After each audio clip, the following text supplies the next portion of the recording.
from there. I'm deliberately doing the hands wrong for Paul's comfort, but you get the idea, right? So I've got my foot down from here, right? What I'm then going to do is, it's the lead arm as it drives downwards. So all you're basically going to do on that one is, right, you know, so I've got my thumb into his eye from there. Okay, you know what I mean? So that would be the way we're taking him over. You're better pushing on that side than the other side. So again, just like the kata does, because if I've got my hands here and I'm going to push there, it's ripping the eye. It'll turn his body, but it's on this side here that you've got to get the backward movement because the leg's blocked that way. Because you want him to go backwards. Does that make sense? So if you push with this eye, it's more like to spin his head. If you push with the far eye straight, just like the kata tells you to, because that's the leg that you've got locked, he's more likely to drop straight down. Do you sweep with the leg? You can sweep with the leg. You know what I mean? So the kata, you know, so we've got that kind of open and bring out. There, it's not this finger that's doing anything, and as I said, it's the other one. Foot goes behind from there when we've locked on, and the first thing I do is I start to push on the eyeball, because that's what's going to break the balance. So as I start to drop forward, I put my foot back a little bit, then I can do. But the important thing is you can't step off at that moment, and this fact that I'm driving into his eyeball with my thumb. The thing about, you know, what I'm looking at here really is once we've got him from there, is the easy way to break balance is just push your thumb into his eye.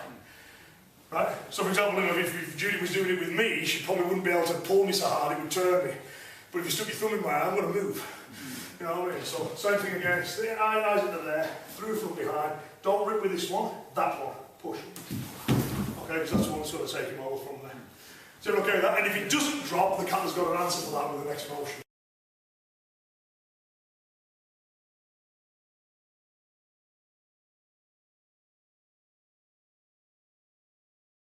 I can do is I can move here. So I move off the side, I keep hold of his arm from there. Once I've got him in position, then bang, I've got my datum set again, I know where he's headed. Right? But again, it just depends on which, you know, you can go in other directions too.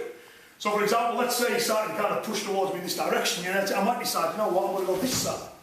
Boom. So I can make the idea, you know, it might be, you know, from the position I'm in there, you know what, I'll go this way, bang. You know what I mean? If he kind of pushes past me, let's say the grip gets lost, so hey, I might, you know what, I'm going to go behind you, bang. You know what I mean? It just so the kind of same is, you know, depending on where his response is and where the energy is, use one hand to push him away. Right, so again, so you're creating distance for your strike, and also again the idea of I now know where the head is. The hand on the hip, ideally, you know, if you can get it, is you would take the arm with you. You know what I mean? Because that way, again, the reason you do that is because then you can't block the path. But you know, so that's what I can't say. But if you can't get it, you can't get it.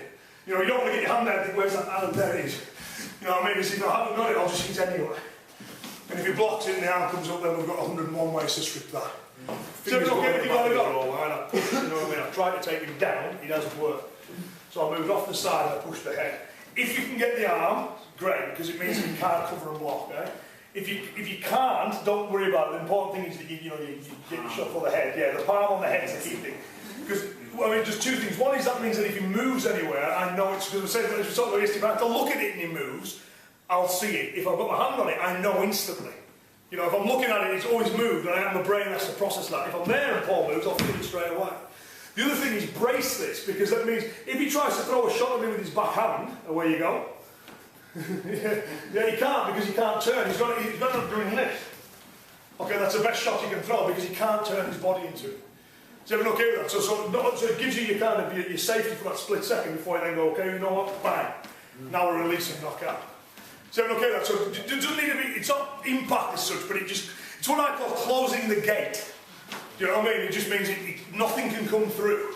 Because you've got this hand on the side of the head and all it can do is this. Does that make sense? You know what I mean? So it's just one of the things, especially if you're off the side, just watch out for that you are keeping that firmly there.